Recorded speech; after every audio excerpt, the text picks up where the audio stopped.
Ya, imanmu tidak akan pernah bisa melampaui pengetahuanmu tentang kehendak Tuhan. Jadi saudara harus benar-benar tahu tentang kehendak Tuhan. Baru imanmu itu mencapai tahap yang sebesar itu.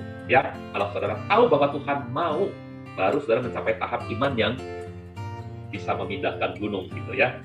Nah, banyak dari kita mempunyai mindset yang sama seperti orang kusta dalam Matius 8 ayat 2 dan 3. Orang kusta itu di dalam firman Tuhan dikatakan demikian. Dan tampaklah seorang kusta yang datang menyembah kepadanya sambil berkata, Tuhan, jika engkau mau, engkau dapat menahirkan aku.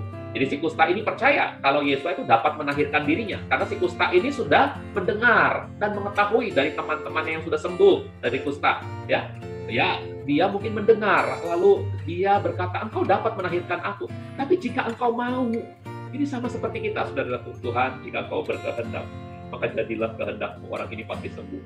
Saudaraku, itulah hindrance-nya, itulah penghalang bagaimana kesembuhan bisa terjadi. Ya, dan dengan mengulurkan tangan, Yesua menjamah dia seraya berkata, aku mau, ialah engkau ditahirkan. Dan seketika itu juga ditahirkanlah dia dari kustanya. Saudaraku, aku mau, dia pegang orang kusta ini, aku mau. Bukan cuma dia mengucapkan dalam kalimat, tapi dia pegang orang kusta ini. Sesuatu yang tidak lazim, dan itu sesuatu yang najis untuk dilakukan. Tapi Yesua, saudaraku, dalam kemauannya, dia rela dihisapkan sebagai orang yang najis sekalipun, demi kemauannya untuk menolong kita. Lihat, saudaraku, kalau kita punya pengetahuan tentang kemauan Tuhan, kehendak Tuhan, itu luar biasa. Tapi memang pelajaran mengatakan ini kabar baik, tapi juga kabar buruk. Ya, kabar baiknya apa? Ya, Yesus berkata, jika kita meminta, mencari, dan mengetuk, maka kita akan mendapat apa yang kita minta. Betul ya? Kalau kita minta, kita mencari, kita mengetuk, kita akan dapat apa yang kita minta. Kita akan temui apa yang kita cari. Kita akan dibukakan pintu, gitu ya. Tetapi Yakobus juga berkata, iman harus mendampingi permohonan kita. Jadi untuk minta, mencari ini nggak bisa cuma ngomong doang. Harus ada iman kita untuk mendampingi permintaan kita, untuk mendampingi pencaharian kita, untuk mendampingi bagaimana kita mengetuk pintu surga. Gitu. Harus ada iman kita. Jadi dalam hal ini ada kabar baik, tapi juga ada kabar buruknya. Kabar baiknya apa? Kabar baiknya ialah bahwa Yesua itu penyembuh yang mau dan mampu menyembuhkan kita dari penyakit apapun. Tapi kabar buruknya ialah untuk menerima kesembuhan itu diperlukan iman yang besar, iman yang kuat. Kita harus memiliki iman yang memindahkan gunung, iman yang cukup kuat untuk mengalami manifestasi kuasa penyembuhan. Apakah Anda memiliki iman semacam itu? Nah, mungkin hanya sedikit orang. Itu kabar buruknya, ya. Namun kabar buruk ini sebetulnya bisa diatasi dengan jalan apa, saudara-saudara? Ya, ini kabar buruknya, ya. Kalau mau sembuh perlu iman yang kuat loh. Tapi iman yang kuat kan kita sudah tahu tadi datangnya dari apa? Dari pengetahuan kita akan kehendak Tuhan. Kalau kita punya pengetahuan akan kehendak Tuhan, ya, kita tahu betul, kita punya hikmat akan kehendak Tuhan, kita punya pewahyuan, maka gunung seperti ini dapat kita pindahkan. Kalau kita tahu betul itu kemauannya Tuhan, gitu, ya, dapat kita pindahkan, saudara-saudara.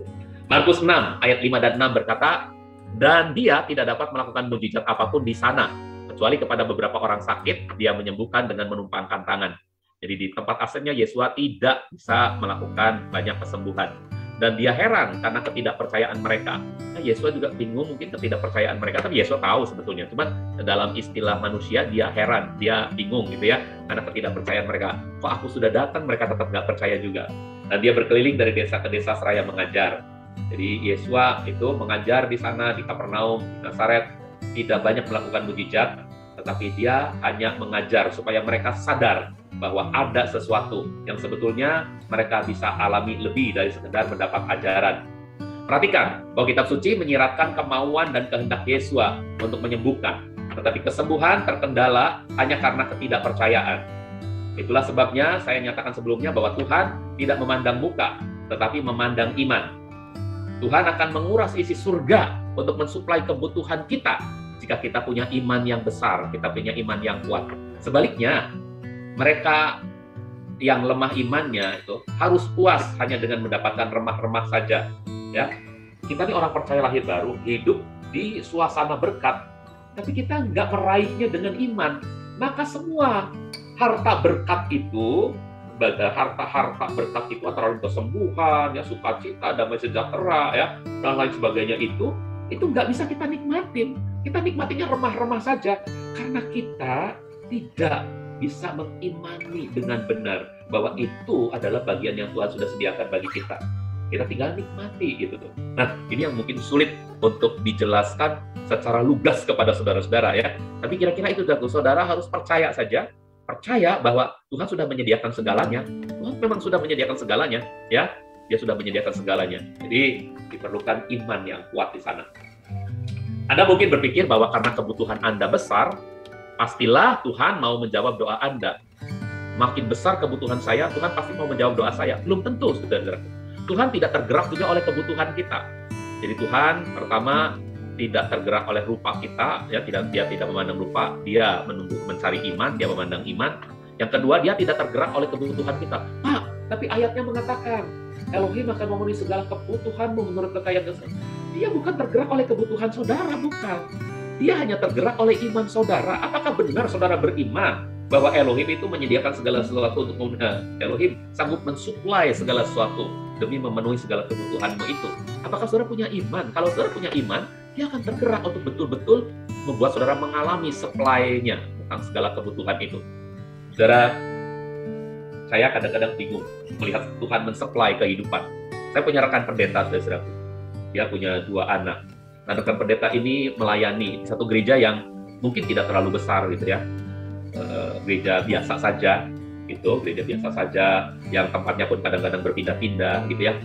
Tapi dia adalah seorang yang smart, seorang yang pikirannya jernih dan teologianya juga bagus sekali, gitu ya.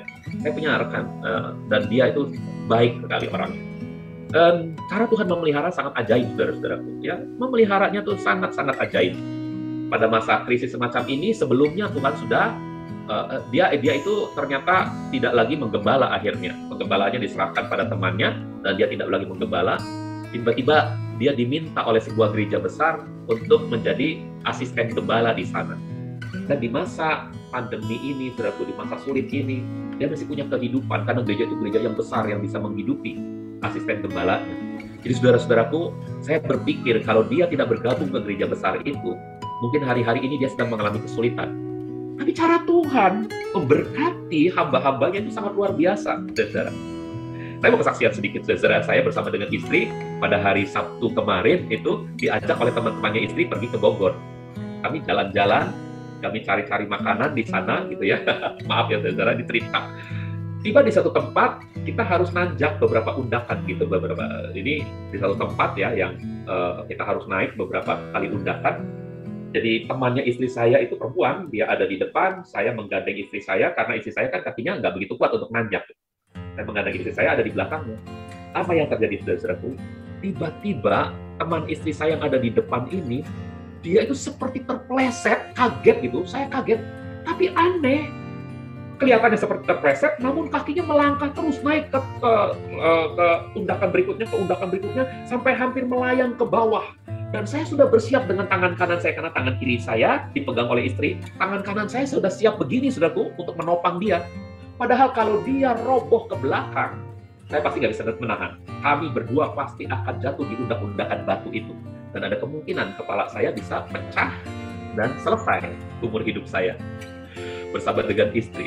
Tapi tangan Tuhan menjaga dengan ajaib. Itu orang yang udah nggak seimbang itu masih bisa jalan terus sambil nangis. Tahu nggak kenapa? Katanya dia lihat cacing. Jadi bukan terpleset, dia lihat cacing sampai dia ketakutan luar biasa dan dia melangkah terus gitu, saudara-saudara.